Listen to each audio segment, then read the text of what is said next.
All right, we are back. It's Prince time. I had to at least do Dadstache Prince. I had to. I couldn't resist. Oh, let me move you so I can see all of you. There we go. So, I'm leaving it here so you can see all of the other princes while people pile in. How is everybody? I hope you're having a good... It's Saturday, right? Yes, for most people, I think it's Saturday. A good Saturday night. And I will, of course, need people to let me know how the volume is, as always, because I can't trust that ever. I spent way too long trying to figure out what would be a good Prince voice for the Prince of the Fae. I think I've got one. In my head, he's just Karan, though. So, Faulkner, Prince of the Fae. Let's see.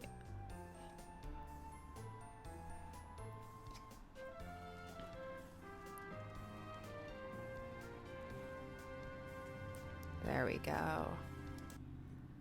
I'm pretty sure YouTube sent out no alerts because it does not send out alerts anymore.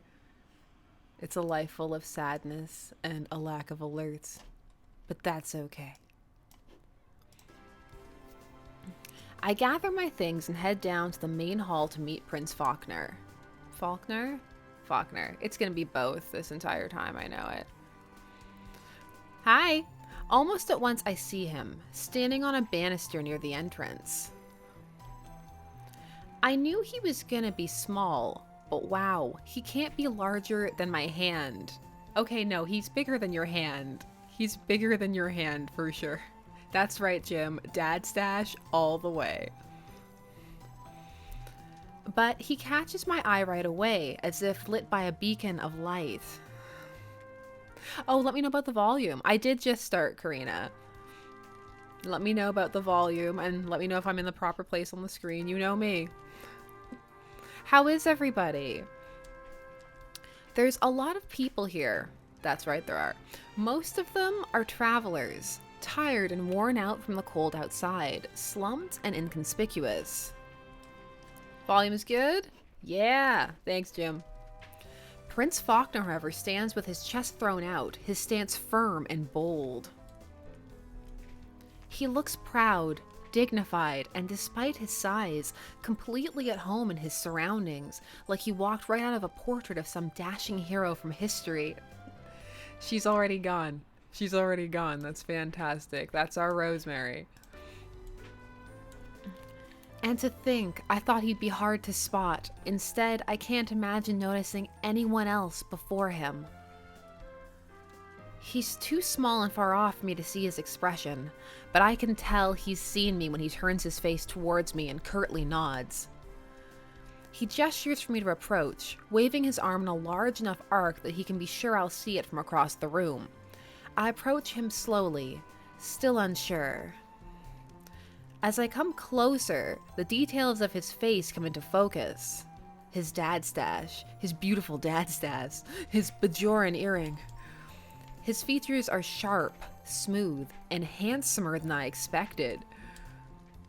His hard, clear eyes seem to stare right through me. I'd thought he might be intimidated by me and how big I am compared to him. But I'm the one who feels nervous. You must be Rosemary. Thank you for answering my ad. Oh, of course. And you're Prince Faulkner, right? I am pleased to meet you. Forgive my appearance.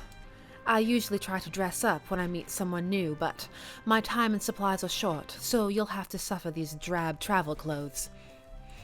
Ah, that's okay. I think you look great. I'm Rosemary, Knight of the First Table. And I'm just wearing my regular armor, so... And what lovely armor it is. I look forward to traveling with you, Rosemary. Yeah, me too. We just stand there silently for a moment. It's just kind of weird to look at him. A full-grown man, scaled down. This might sound rude, but it's hard to believe he's real. That's all right, Rosemary. We're used to it. I don't know what I expected, but it'll take some getting used to.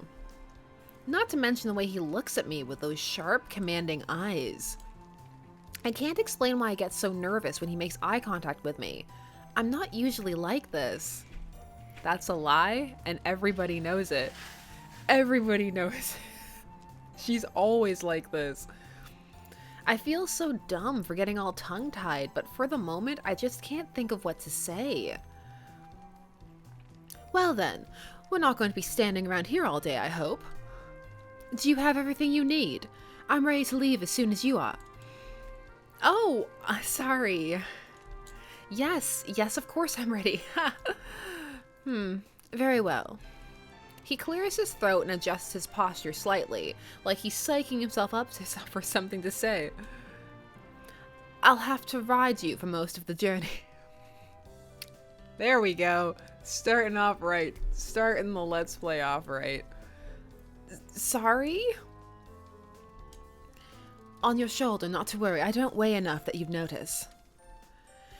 It might be a bit awkward at first, but it's really the best way to do this. That's most of the reason I hired a guide in the first place. Oh, right. That's no problem. You can ride Rosemary all... Okay, let's just stop. Demonetized, banned. I stick my hand out to him, palm up. Faulkner looks at it and his face falls, but only for a moment. He recovers quickly and gives me a hard smile. No, that's all right. Please, you don't... He waves his arms in a dismissive gesture. Oh, sorry. I'm not really sure what you want me to do here. You don't need to do anything. Right then. Quick, direct, and without apparent exertion, he leaps to my arm and begins to climb. It takes him 2 short, precise movements to arrive on my shoulder. All of a sudden, he's next to my face, and I'm staring right into his eyes, which I can see clearly for the first time. They're the same color as his hair, a rich and dark turquoise, like a gem. Are you okay, Rosemary? His hair's not that color, honey. He's a gray fox. He's a gray fox. Just for future reference, you won't need to touch me with your hands at all. Actually, I must insist that you don't. Understood? Yes, of course. Oh, hi, Jordan.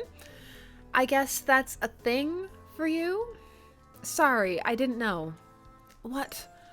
Wanting to avoid being grasped about the waist by a stranger. I imagine that's a thing for everyone. I nod, but I'm not really listening. He's so close now I can really look at him. And I don't care what he has to say. Rosemary. I was surprised to see such a small man, but now it's not really his height that makes me stare. He's just very handsome. He looks strong and sharp, and you can tell his clothes were made just for him because they accentuate him so well, like he was born in them. But it's not just his face or the way he dresses, or even how he talks. It's the way he carries himself. He seems so comfortable and in control, even in a place where everything's too big for him. There's something magnetic about a person like that. I have a hard time taking my eyes off him. It's been 5 minutes.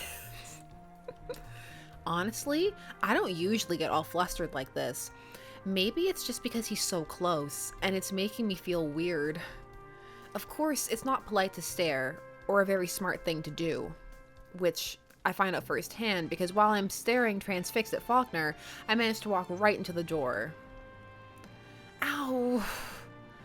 There, now are you finished? Oh gosh, that hurt. Huh, finished with what? Staring at me. If you're through, I'd like to press on. I'm not going to get any taller if that's what you're wondering. I can't even do it. I'm flustered. I'm flustered like Rosemary. She's flustering me. Oh, no, that wasn't, I mean... Better not say anything. I'll make a mess of it. Or tell the real reason that I was staring. Should we just start off just instantly like, you're so handsome? Just make him hop right off the shoulder like, I need another guide. Can anybody else take me? Let's just tell him. It's not because of that. I guess I'd heard you were good looking, but I had no idea. I'm not used to seeing guys who are so, hot. I mean, back home, some of the guys around town were cute, but not like, uh, I'm gonna stop talking now. Oh, well, thank you very much. I do try to make myself decent, so it's nice to know my efforts aren't wasted. But just as I'm not going to get any taller, I'm not going to get any handsomer either. There's no beating perfection. Ha, just a little joke. Please, onward. We need to cross this mountain. Right, oh, of course. Sorry about that. By the way, sometimes I say stuff without thinking about it. Don't let it bother you. Actually, I'm glad you're not too formal. It's a nice change. I'm so used to being surrounded by stuffy upper-class types who think a prodigious vocabulary is indistinguishable from meaningful discourse. Ha! I'm trying not to stare anymore, but out of the corner of my eye... Is he blushing a little? I wouldn't have thought a guy like him was even capable of blushing. The handsome don't blush. Maybe he's not as confident as he seems. Well, I guess I don't know him that well enough to judge yet. This trip is going to be interesting either way. It always is. To the mountain of doom and the caves of bonding. I do my best to push these thoughts out of my mind and head out on the snowy trail, leaving the tavern behind us. I can't feel him riding on my shoulder, but I'm very aware of his presence. It's gonna take some getting used to, but it's probably weird for him too. I'll do my best to be polite, and hopefully not make a fool of myself anymore. She can't promise that. She can't promise that. The Caves of Bondage only in Kuya's route, Jordan. As soon as we make it to the foot of the mountain, a blast of furious cold hits us all at once.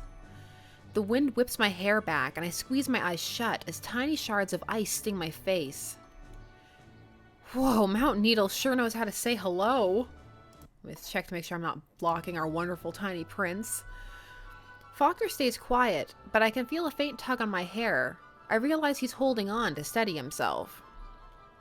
His deft hands tangled in my hair.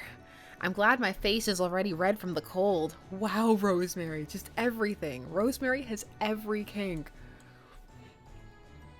Okay, listen, I'm seriously not trying to be rude or anything, but are you gonna be okay there with, like, the wind and everything? Yes, it's alright. If it were necessary, I could make this trip myself. I've made plenty of similar excursions in the past, and they never gave me much trouble. The sad fact of it is, however, that going solo would take much longer. The snow alone would add a full week to the journey.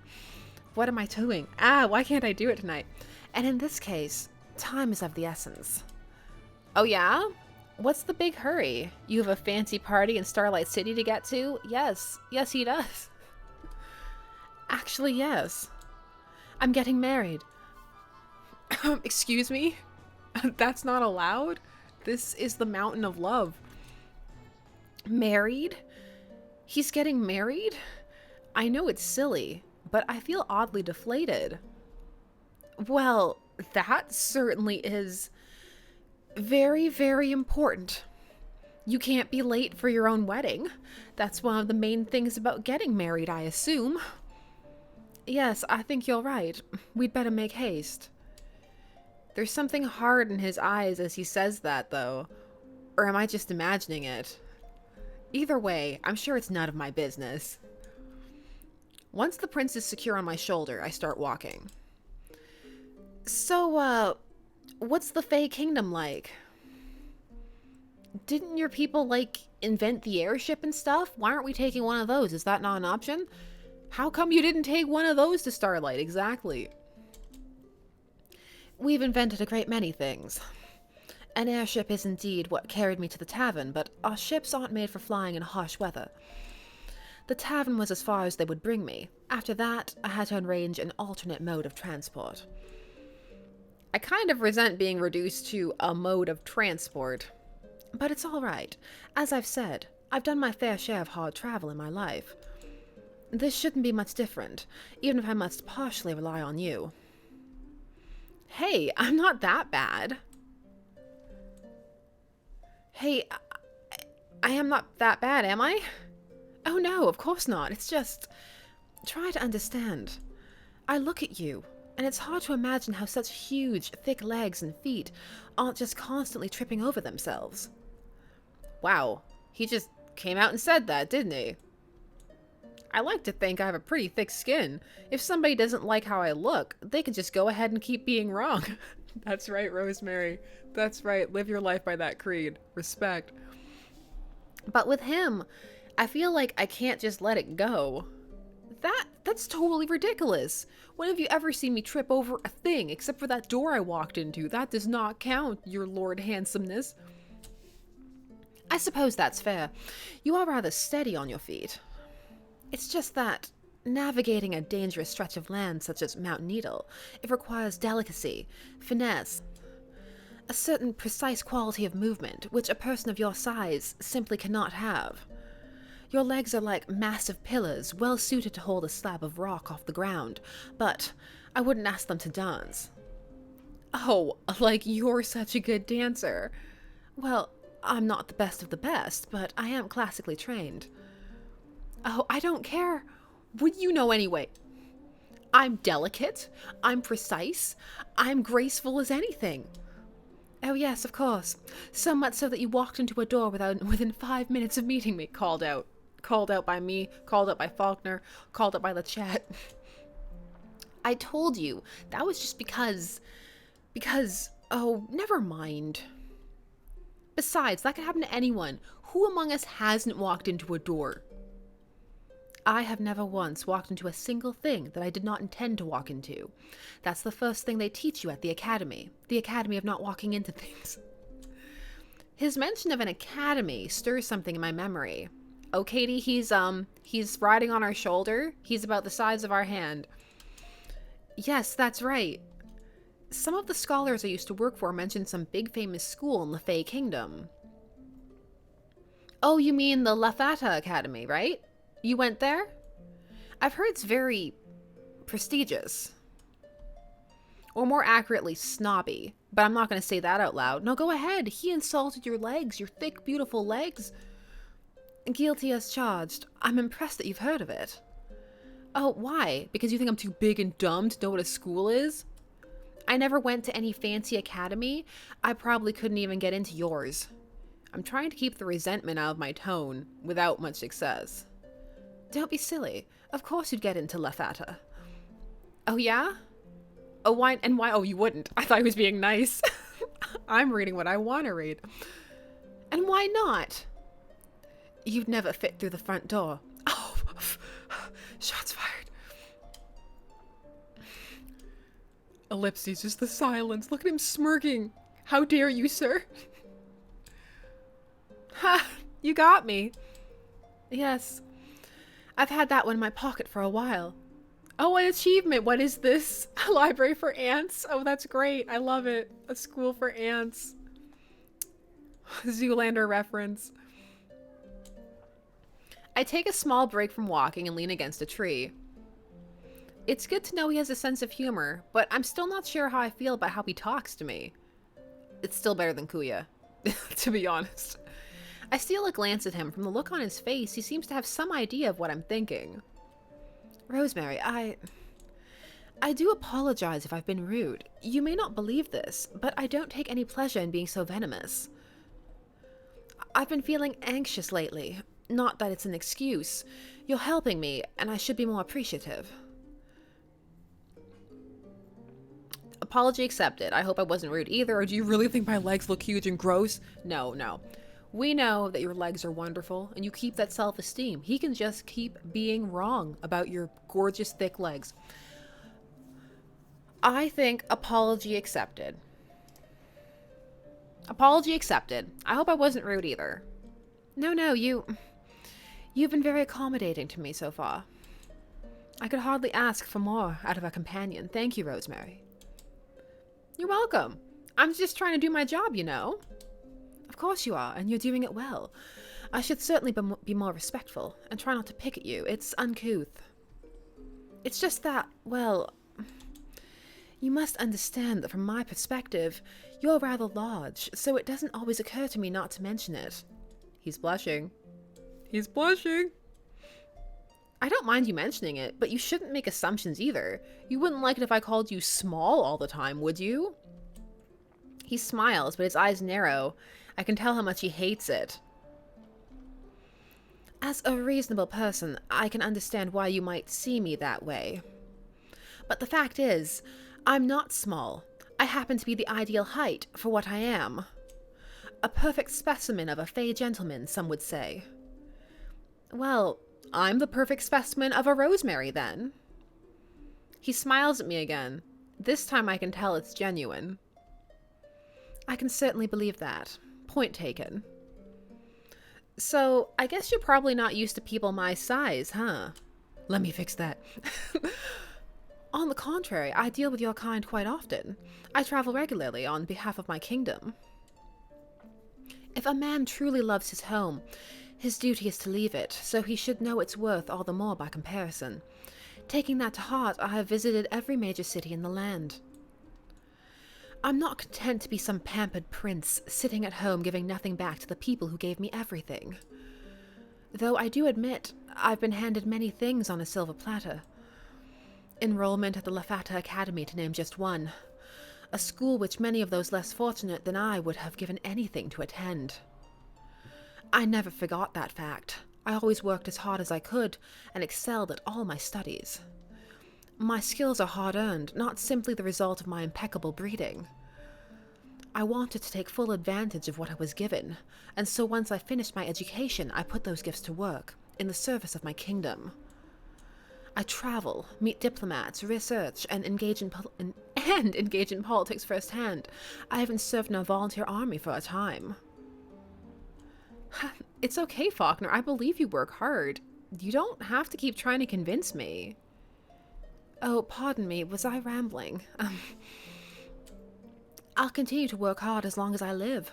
That's why I'm here now, on this mountain, this journey. With you. But you're crossing this mountain so you can get married, right? That's not exactly hard work. It's a blessing. That's what my folks say about marriage anyway. They've been married for, like, forever, so they're all corny about that stuff. I'm sure they're right.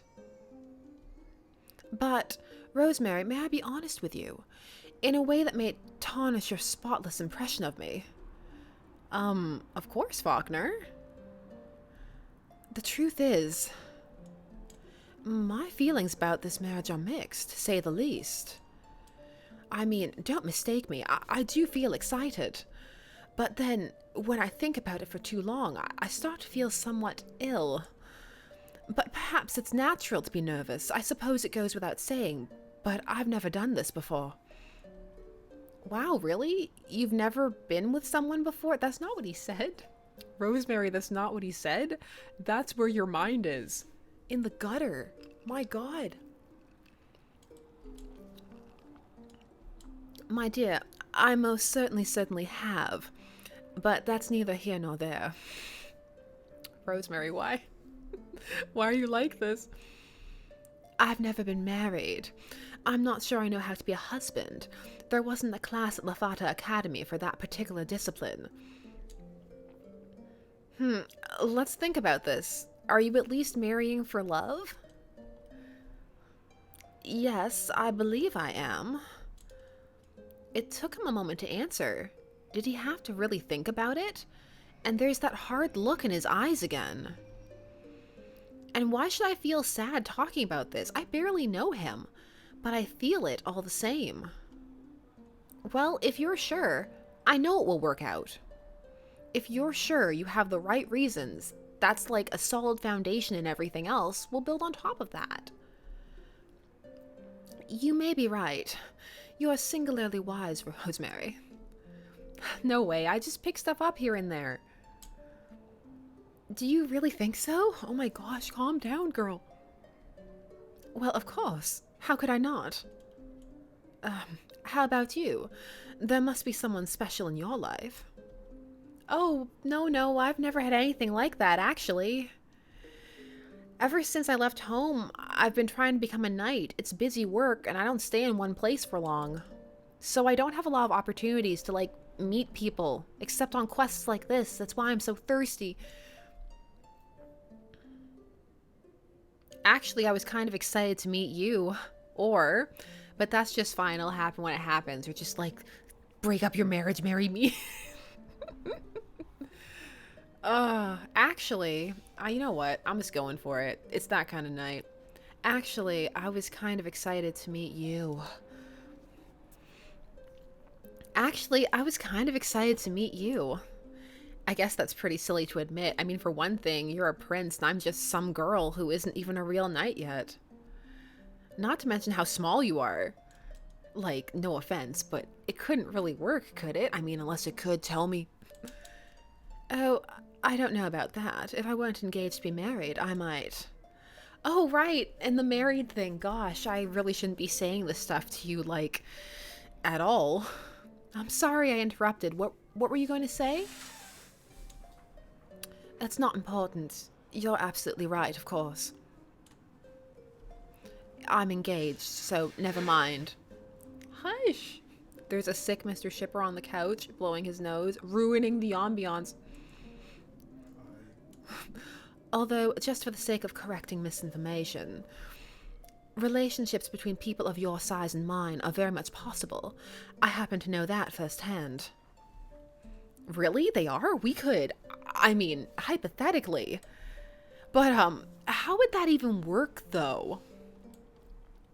Oh, for goodness sake, use your imagination. It isn't so hard to figure out. I don't want to say what I'm imagining. It's pretty rude. Let's consider the subject dropped, shall we?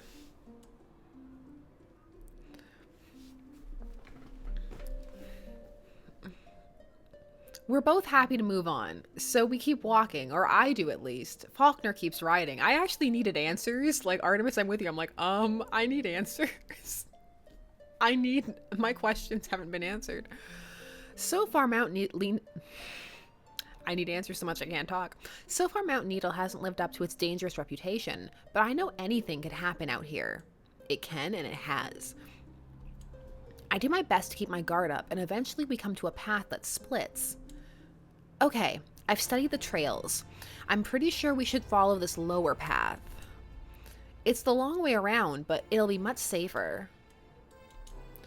Nonsense. If the higher route is faster, that's the one we should take. But we'd be much more likely to run into more dangerous creatures.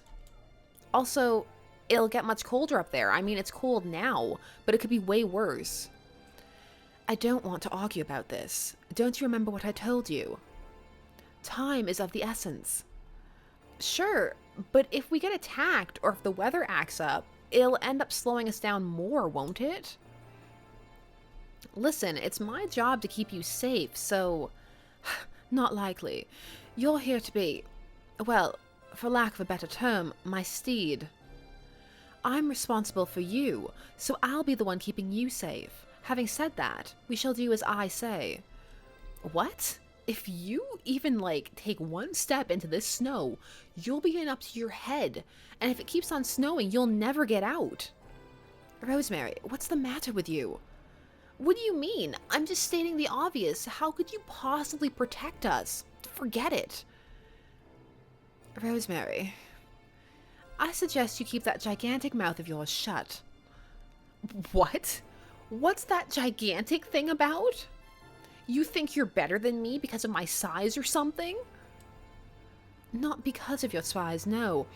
I'm sure you'd be just as clumsy and dim-witted at half my height. Faulkner, why? Hey, I told you I don't like when you talk to me like that. That's too bad. Have you forgotten I'm the prince here? I can say what I like. How did the Ant-Man Thanos meme end up in the chat? No Ant-Man in Thanos' butt in the chat. You'll obey my command, and that's final. As I've said, should we come to any trouble, I will protect you. No, you won't. I'll protect you. I've had enough of this. We're taking the high path, and that's final. Onward. He gives me a sharp tug on my hair, which hurts a lot more than I expected. Ow, hey, that is not okay. But we end up doing what he wants anyway. How is it possible that I'm getting bossed around by someone I could literally step on? I guess he's right, that this is what he hired me for. There's nothing much I can do. I trudge on, feeling a little resentful, just when I thought we were getting along better, and I was imagining all kinds of things. The trail is steady, there's snow and wind, but it hasn't gotten too harsh. Maybe this will be okay after all. Although, it's a little hard to pay much attention to my surroundings. The first time we argued, we got over it pretty quickly. This time, though, when we're not sulking, we're snapping at each other. You see, your worries were for nothing. I knew this path would be better. Next time, it would do you well to listen. All right, already. Gosh, you're so loud for a little guy. How surprising. Another comment about my height. Have you no imagination? You know, I wouldn't be surprised if your brain was smaller than mine, despite the size of your head. Is that what you're so mad about? Look, I didn't mean little in a bad way. I only meant... But I don't get to tell him what I meant. I'm interrupted by a chilling sound that cuts through the air. A woo! No, it's a werewolf. Not to change the subject, but now I'm kind of worried about whatever that was. Behind you. Slowly, I turn around. A woo! Two piercing eyes stare right at me. A wolf. No, wolves. A whole pack of them, fierce fangs bared, their guttural growls rising in chorus. We're surrounded. See, what did I tell you about the high road? Now we gotta deal with a wolf attack. Perhaps you weren't entirely wrong. But not to worry, this sort of thing is well within my wheelhouse. No, I'm handling this. You got us into this mess, I'll get us out. We shouldn't waste any more time bickering. The pack is closing in on us, and they look mean. Wait to see what they do, or rush forward and attack the largest wolf. Ugh. I'm sorry, Kuya. I've got to write over you.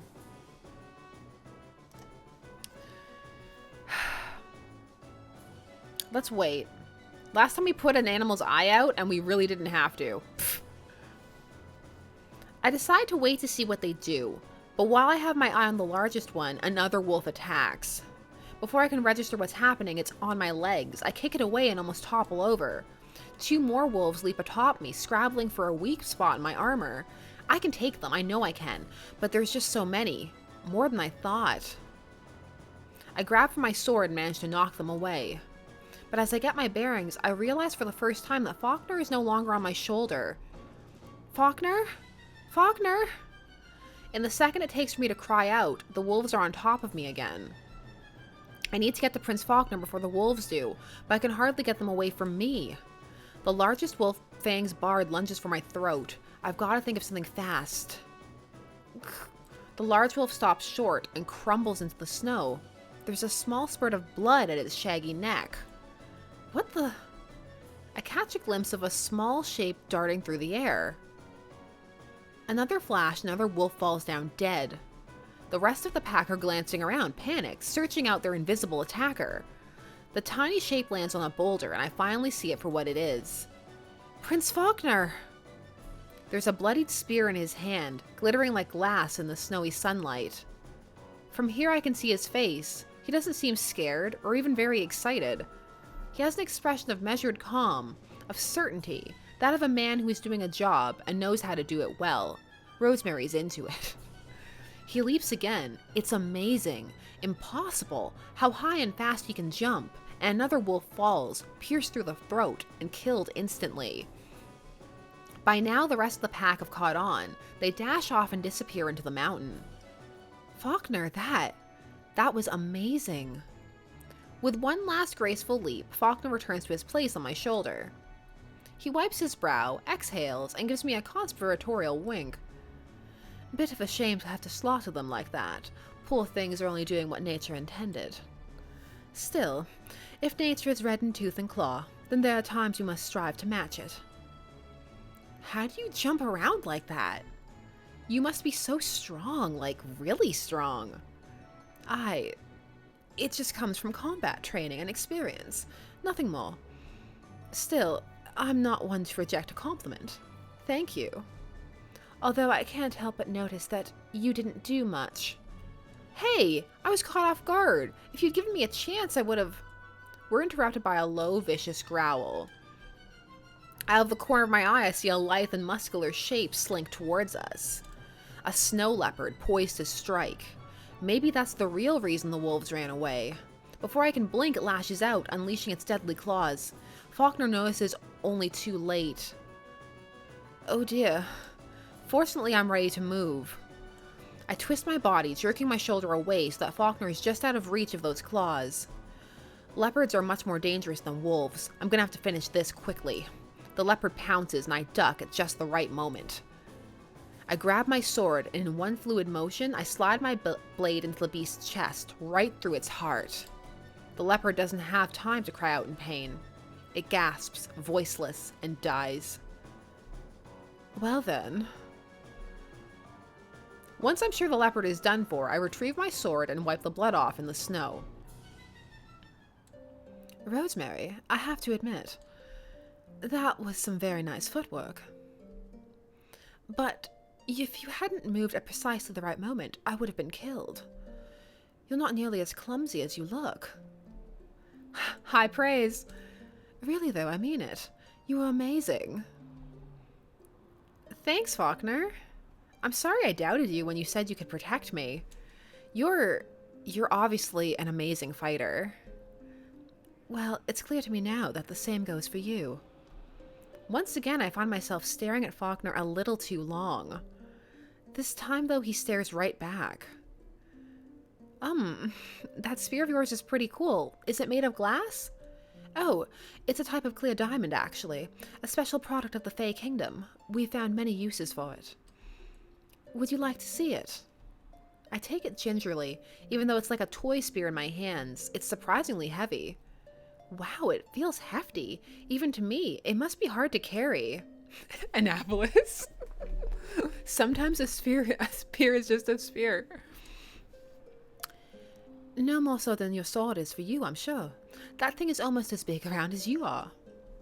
Yeah, I guess you're right. I had to train a long time before I could even lift it. There you are. If a weapon is not first a burden, then any fool could use it. You and I, Rosemary, are no fools. Anyway, this spear is another gift from my home, so I'm happy to carry it, regardless of its weight. You know, my sword is kind of a special thing from my homeland, too. Happy birthday! It's made from an alloy that Northerners discovered a few hundred years ago. Really? I've never heard of that. Do explain. We spend the rest of the day walking on and chatting excitedly about swords and weapons. Although it's cold and harsh out here, on the trail, I hardly notice it. Faulkner isn't exactly shy, but I've never seen him so talkative. It's not until we notice that the sun has set that we realize we should stop. And anyway, for my money, a good halberd is... Oh, it's gotten dark. Should we stop and make camp for the night? Yeah, that's a good idea. I had no idea how late it was. You know, this was nice. It really was. I haven't had a good shop talk like that since my academy days. I've never really talked to anyone like that. Ever. I've never known anyone who was interested in swords and stuff. Not in the same way I was. I guess I didn't realize how lonely it was until now. Yes, I know what you mean. It doesn't take long to make camp in a nearby cave. We settle in and rest by the firelight. Just two people in a cave. The way nature intended.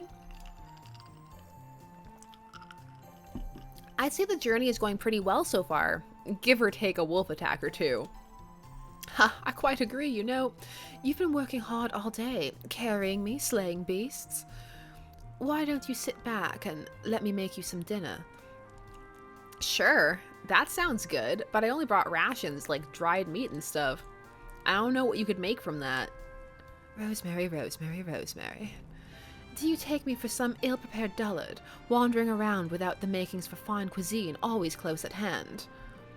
Are you saying you've been carrying around the ingredients for a fancy dinner this whole time? Marry me. Always. Here, sit back, my dear. Allow me to take you on a culinary journey, and other journeys as well. Use your imagination. I'm not picky, but sure, whatever you say. Faulkner immediately gets to work. From his pack, he pulls some small strips of what looks like some kind of smoked fish, a clove of garlic, which he has to grab with both hands, and some other ingredients in small jars that have been diced into incredibly fine powder. He uses his spear to cut up the garlic, and I realize that preparing ingredients must be really hard work for Fey people like him. Still, the work goes quickly.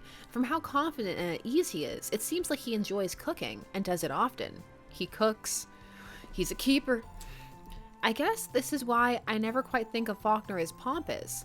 It's not a facade he's putting on. He's got the skill to back up his attitude. Soon he presents me with a small tray of food. Even though it's tiny, it looks delicious. It's bite-sized, and that's what matters. Smoked fey minnow with ginger and garlic. It's a staple in the palace. You'll love it. Although I suppose for you it's more of a sampling than a meal. I do apologize. I didn't think I'd be cooking for anyone but myself. That's okay. I'm sure it'll be delicious. Bottoms up. Without wasting a second, I grab the plate in my fingers and shove the food into my mouth. Delicate and dainty. Faulkner looks slightly aghast, as he should. Oh my gosh, that's so good. I can't believe you just made that. And you can make it whenever you want and eat it all the time. You're so lucky. Rosemary, you just swallowed the whole meal in one go. Oh, yeah. Sorry. Was that bad manners? They were really delicious, though. And am I crazy, or did I taste a hint of lemon? Oh, you noticed that? Yes. That's my personal twist on the classic dish. It complements the fey minnow's natural, Rosemary, are you alright? It's only when he says something that I realize I've started crying. Hastily, I try to wipe my tears away. The food was so good, it's causing an existential crisis. Goodness, I don't know what's wrong with me. This is so embarrassing. I'm sorry, Faulkner. Please ignore me. My cooking wasn't that bad, was it? Ha! No, that's the problem. It was really good. Too good. I haven't had a meal cooked for me since I've been home. My mother used to go fishing and fry up what she caught for us with salt and a twist of lemon. I guess tasting this, it brought up some strong memories.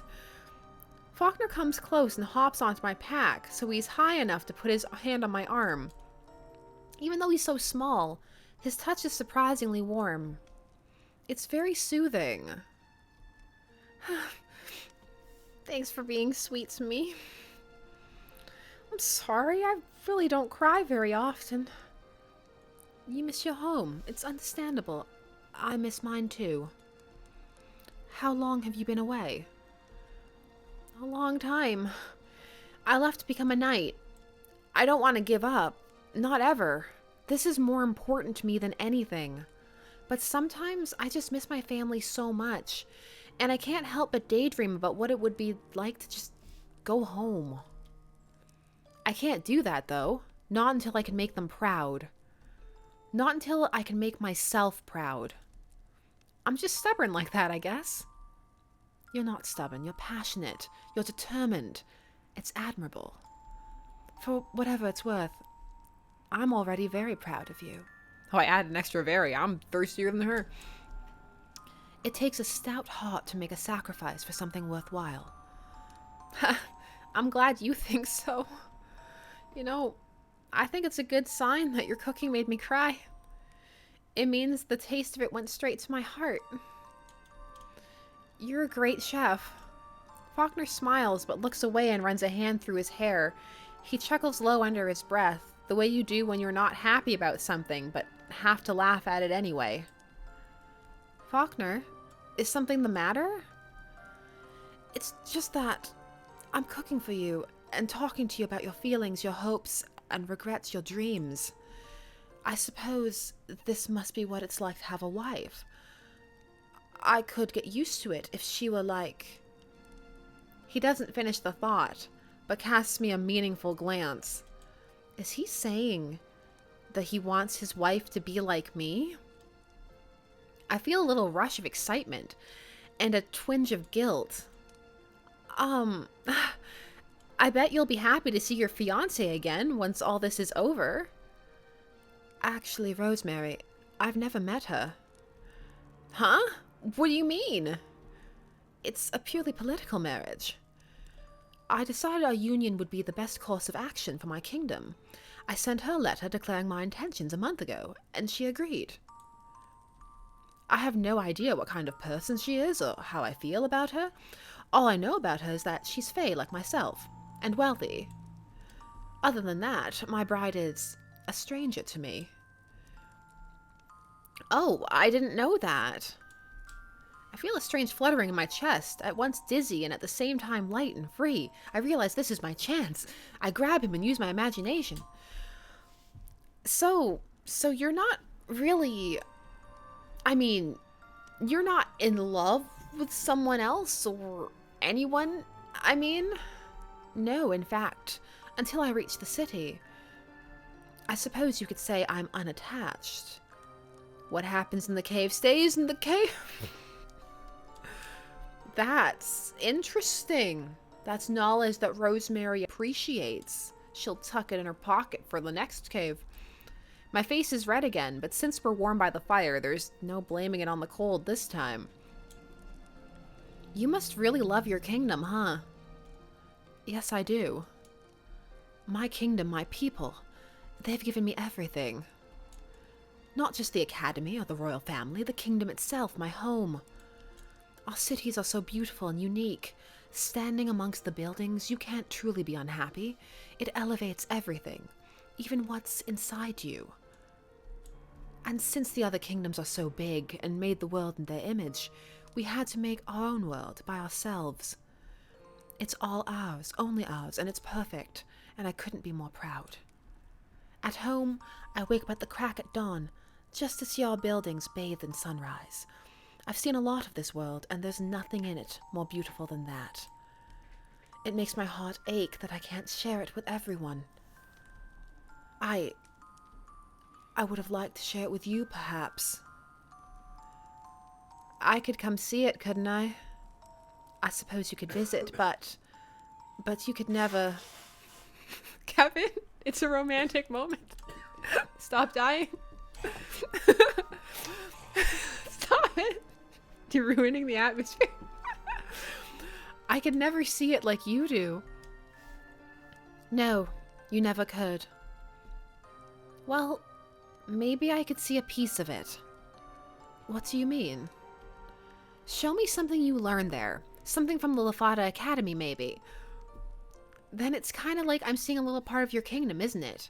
You said you were classically trained in dance, right? I suppose I could dance for you. Wow.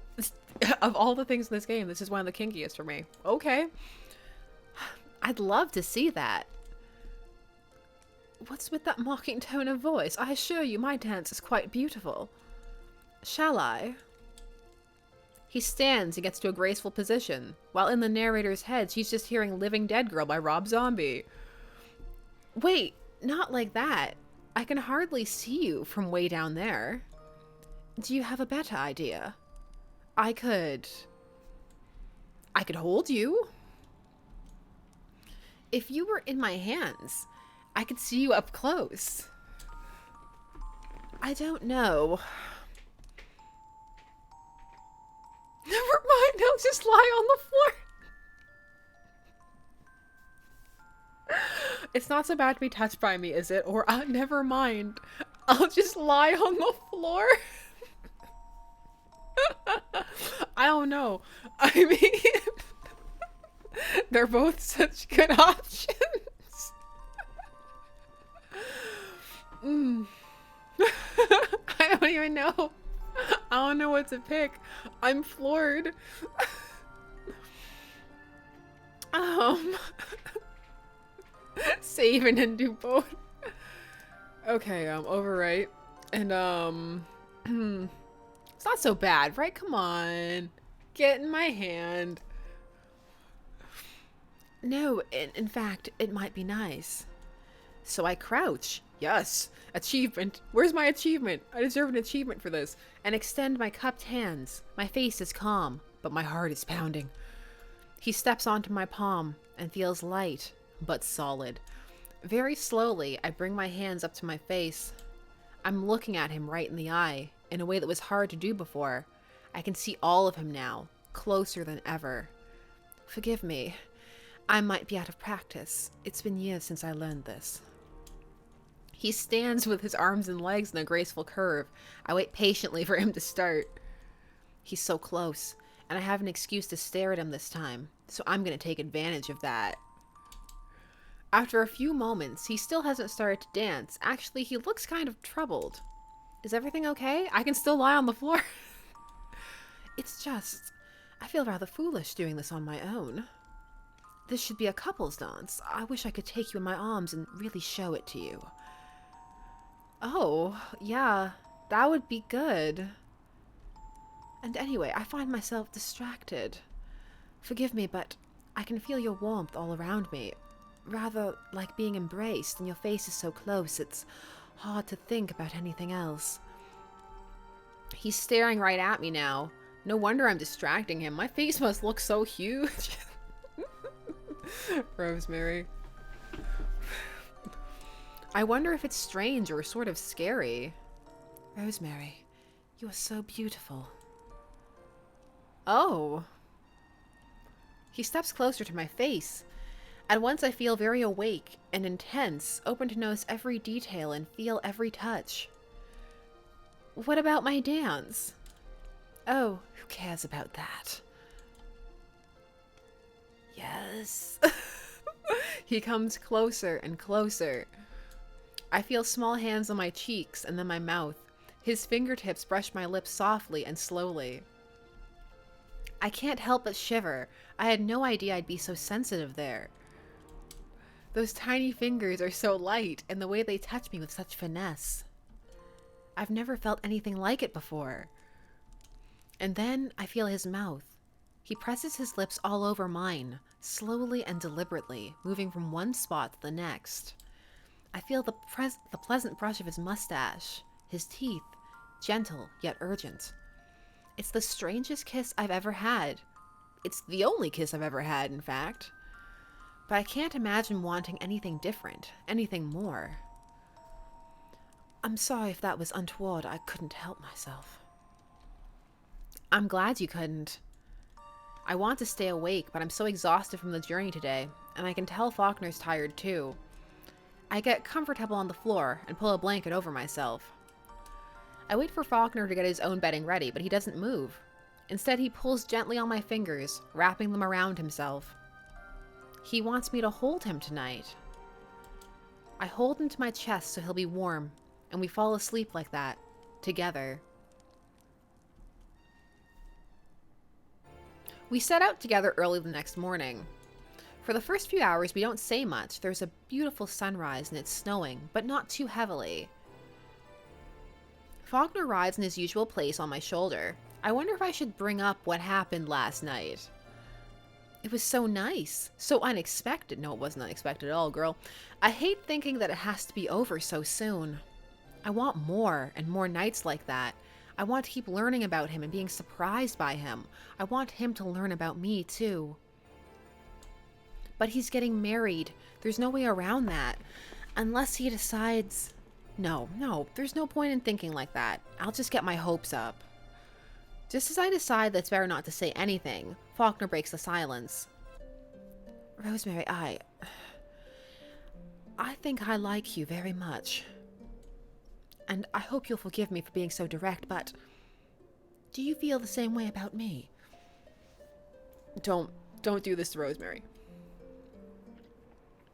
You were a jerk at first, but yeah, I like you too. I've had a crush on you from the moment I saw you. I'm not even gonna pretend. I've had a crush on you from the moment. Since it was an option between the four princes, your dad's stash had me at hello. Really? I'm not quite sure I deserve that. I behaved as if you were some kind of thoughtless oaf. But I don't think that anymore. Hopefully, that should be obvious. Damn, I'm making a mess of this, aren't I? Calm down, you're doing fine. It's kind of cute to see you get all worried about me, though. I'm just the slightest bit out of practice when it comes to talking about these matters. I don't want to speak at all, if I'll only say the wrong things. Even if you do mess up, it'll be okay. Trust me, I mess up all the time. Even if... Oh, I'm kind of an expert. That's true. Well, far be it from me to ignore an expert's advice. I'm struggling with how to say this. Marry me. I suppose I'll just jump right into it. Don't say that. Let's jump into it. I've been with many women in my life, but it's never felt like this. I feel as though a window has opened in a room that's been closed for a long time. I'm not saying I'm in love with you. That would be rather forward, considering we've only just met. Well, nobody else has made that distinction, so... But you're the first person with whom I've ever felt... I don't know how to describe it. Giddy. Hopeful. When I fell asleep last night, the only thing I could think about was how much the prospect of another day with you excited me.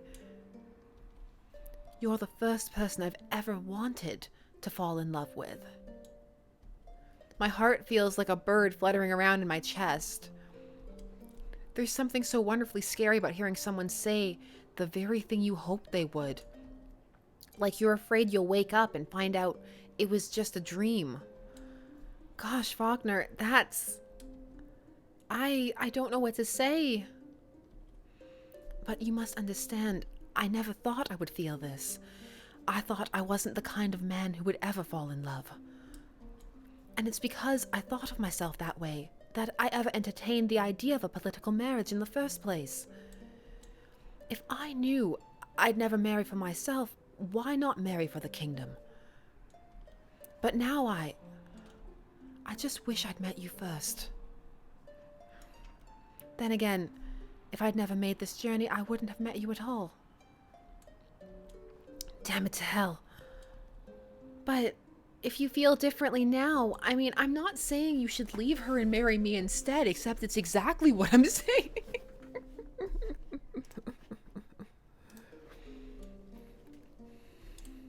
But maybe you could slow things down and we could just spend more time together and, like, see how things go. That would be okay, wouldn't it? He looks at me with such longing. It takes him a moment to gather his thoughts and speak. Rosemary, I can't make that choice anymore. I need to tell you something I haven't told anyone. I believe if I do, you'll understand. Okay. My heart starts beating faster. I don't like the sound of this. A few years ago, my father let me look at the Fae Kingdom's finances. The royal family, the entire kingdom, we're going bankrupt. We can't easily participate in global trade. How can we benefit from goods that are too gigantic for us to use? And we invest so much in the brilliant minds of our scholars and inventors. We build airships and factories and all manner of amazing things. But we see almost no profit because the rest of the world is just too big. Our greatest inventions are children's toys in their hands. Faulkner, that's awful. You and your people deserve more than that. It's just one of many problems. For example, only Fae are able to live in our kingdom. It's too small for anyone else. For all we spend to make our city so beautiful and so advanced, we can't even benefit from tourism. Fae families keep leaving to seek their fortunes elsewhere, but there's no immigration, no new blood, nothing to replace the ones who leave.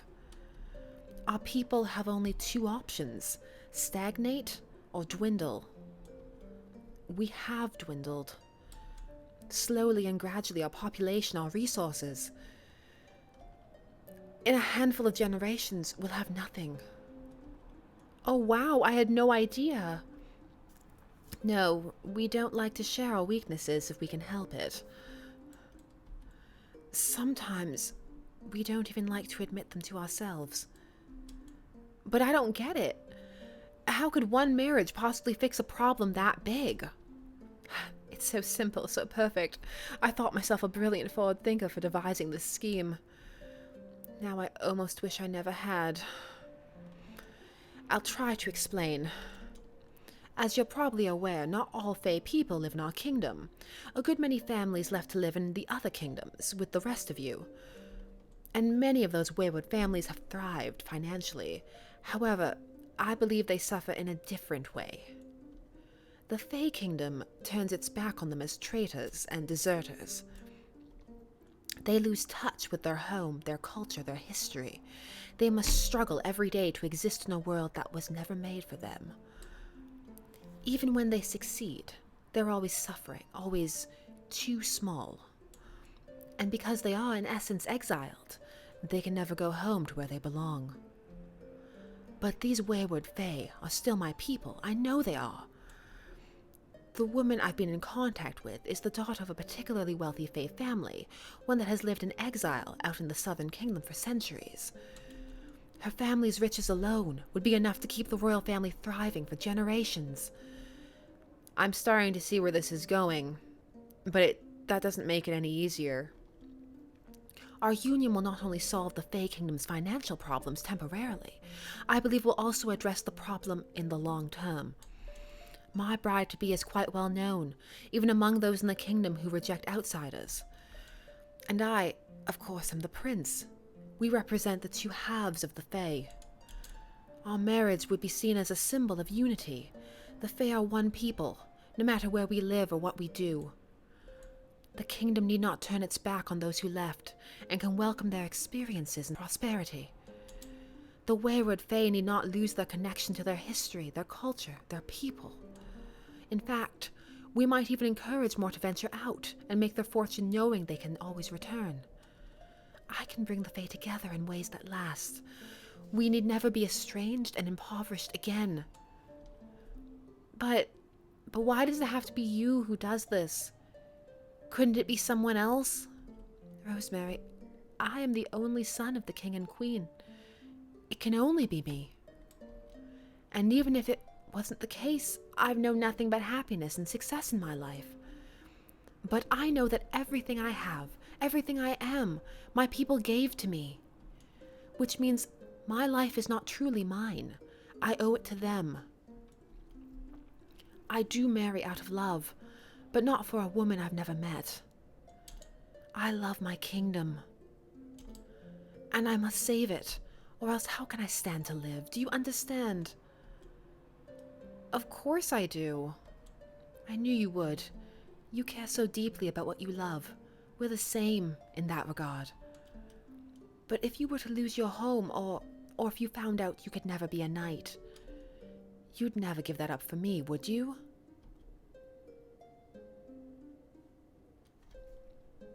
This is deep. This is way deeper than I was anticipating tonight. I don't know if that matters so much anymore, or no, you're right, I'd never give up being a knight. Being a knight is everything to Rosemary. Of course, you're right. I want to be a knight more than anything. I want to do some good in this world. But in this case, it doesn't feel good to be good. I wish I could just be selfish this time, just do what I want, let everyone else worry about themselves. I wish I could too, but I can't. Neither of us can. You wouldn't think so to look at us, but we're very much alike. I guess we are. That's sort of comforting in a way. I feel his hand on my cheek, his kiss like a drop of rain, so small and soft, you're not even sure it was real. I'm gonna miss that. We keep walking a little longer. I guess there's not much to say after that. And soon Sooner than either of us expected, we can see Starlight City way off in the distance. It's so beautiful, glittering like a little pile of jewels off in the horizon. I hate it. Looks like we made it there by nightfall. That didn't take long. Mount Needle hasn't really lived up to its dangerous reputation, has it? It certainly hasn't. I almost wish we'd have been attacked by a bear or something. Just so we could stay a little longer. We wait there for a moment, listening to the wind, almost hoping for some feral growl to echo in the trees. Of course, nothing happens. Everything's perfectly fine.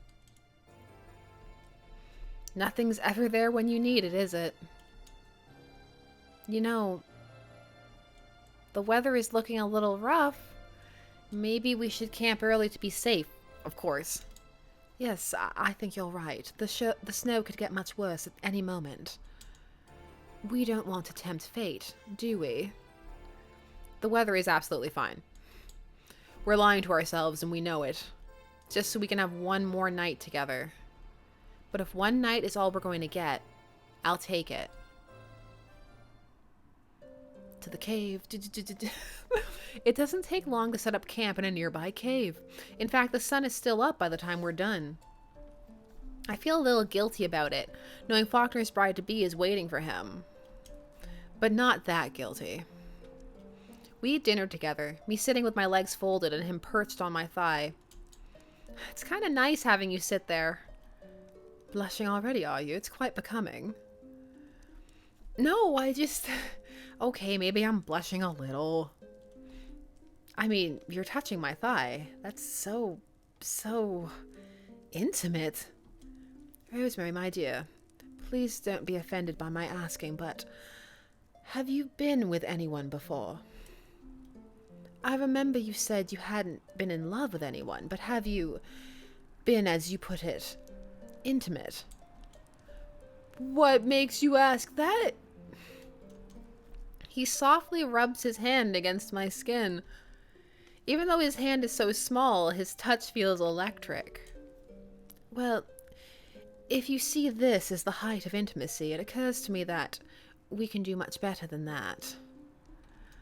I blush a lot stronger when I hear him say that, which was probably his intention. Someone please explain it to me. I need to see it happen to understand. But my heart also sinks a little thinking about our situation. Maybe it's for the best that we can't keep seeing each other. Goodness, Rosemary, I didn't mean to pressure you. We don't have to do anything. I just thought, since it's our last night together. Oh, of course, I want to, do things.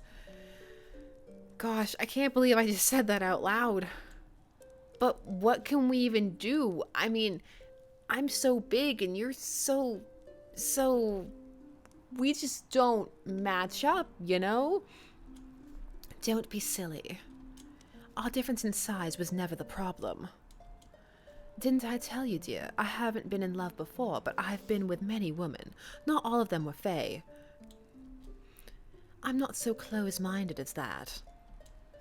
You've been with women my size? Many times, yes. Well, perhaps none so muscular. But he's into it. The thick thighs. Gosh, but that means you figured out how to make it work? I mean, it was good for both of you? Listen, dear, I'm not one to kiss and tell. I do try to be a gentleman, however unsuccessful my attempts may have been. Having said that, let me assure you, I have never once sent a woman away unsatisfied. Oh my god. Whew. How is this like the raunchiest route? There's a great number of things I could do with you. I can't really imagine. I'd be happy to demonstrate. Yes. Yes, please. He demonstrates. Ellipses, ellipses. Tasteful ellipses and fade to black. Sometime later, we lie together, and Faulkner falls asleep on my chest. I stay awake a little longer. I can't stop thinking about what we just did together. I need the deets. I need the deets. It was nothing like I expected. Good things come in small packages. It was nothing like what I expected, and more amazing than I'd hoped. Achievement. How to even describe it? I don't know where to start. Well, neither do I, Rosemary. You're letting me down. You're letting the chat down. Let's just say, after that, I'm even sadder that I won't get to be with him anymore. But I'm also happier than ever that I met him in the first place. He's ruined her. He's ruined her for all other people. When I do drift off to sleep, I doze peacefully. That is until I'm woken by a small figure shaking me awake before sunrise. Rosemary, wake up. 5 more minutes. Come now, we don't have all day. Wake up. I open my eyes to see him standing on my chest, jutting his face into mine. All right, I'm awake. Last night was really special, by the way. Well, yes, that goes without saying, but we need to get going now. Are you that excited to go get married? Quite the opposite. I've decided this is all so silly. I found someone I want to be with. I'm not going to throw all that away over what? My pride? Sticking to some foolish decision I made months ago? No, nonsense. So, come on, we're going back over the mountain the way we came. We've got plenty of supplies, and we know that together we can handle anything this dreadful place throws at us. I know we can make it back, and I'm not getting married to some stranger when I'm in love with you. Love? You love? Wow. Faulkner, I think I feel the same way. But we can still go to Starlight City. You can tell them the wedding's off once you get there. There's really no point in going back the way we came. My dear, it's symbolic, for goodness sake. Don't you have any flair for the dramatic? I like when you call me dear. Oh my god, Rosemary. But of course you're right, as you usually are. Let's hurry and get going. Regardless, I don't want to wait any longer to tell them I'm in love. And so we gather up our things and rush out towards the city. I can't remember ever feeling so light and giddy. Running through the snow together, watching the sun rise and turn the sky pink. He reaches to brush a snowflake off my cheek, and I tremble a little at how close he is. His body gives off so much warmth, even though he's so small. It doesn't take long before the trees thin out. The air starts to warm and we find a road. It's the path that will take us straight to the heart of the city. Here we are, this is it. It sure is. Uh-oh, the music changed. Staring down that road, I realized something very clearly for the first time. I love Faulkner. I mean, I really love him. I only met him a few days ago. Call it puppy love if you want. But I know how I feel, so shut up, chat. And I know how he feels, too. I know he doesn't really want this. He wants me. But he doesn't want everything that comes with that. I can see it in his eyes. He's already scared. He thinks he's made a choice, but the truth is he can't choose. I'll have to choose for him. Oh. There's a sick feeling in the pit of my stomach as I realize what I have to do. But if I really care about him, I can't let him do this. It would hurt him too much, and I can't hurt someone I love. Faulkner... Yes, my dear. I can't do this.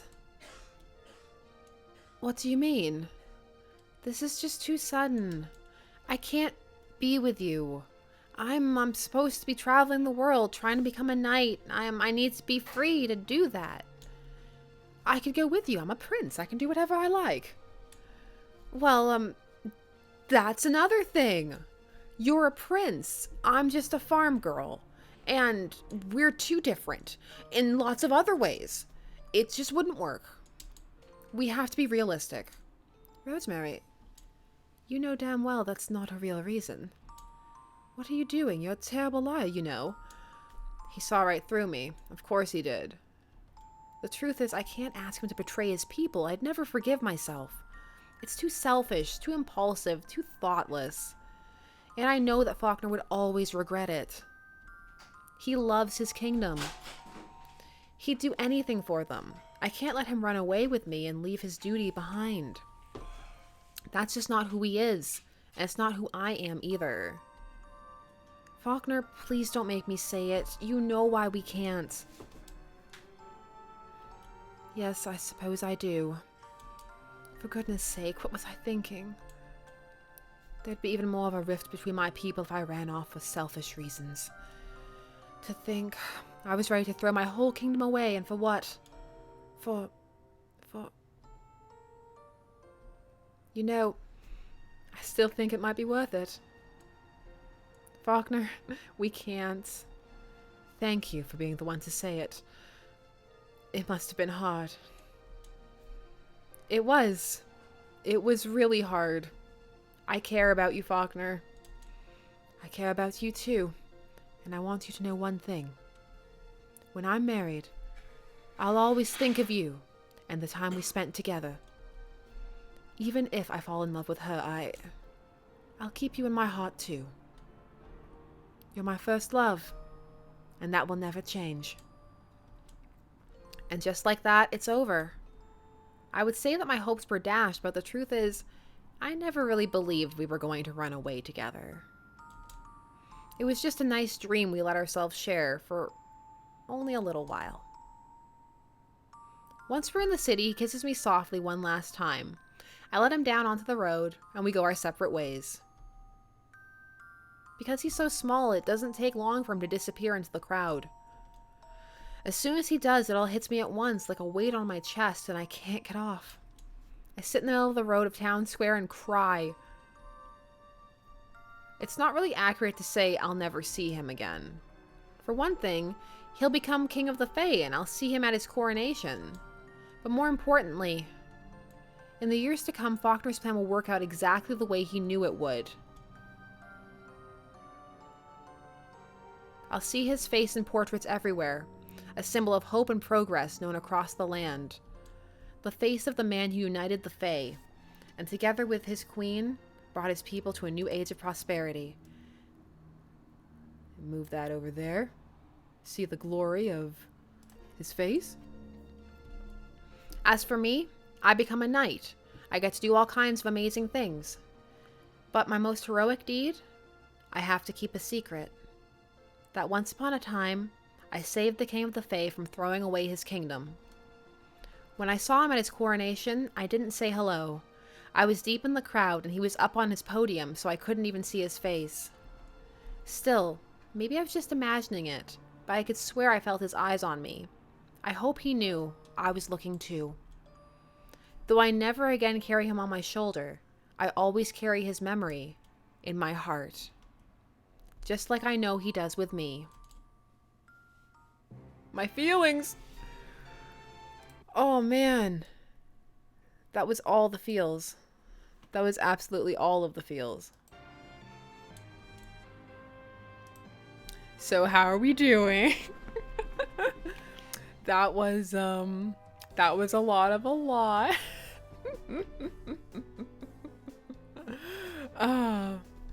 And again, I somehow managed to have it not at the right ratio or for it to have a glitch.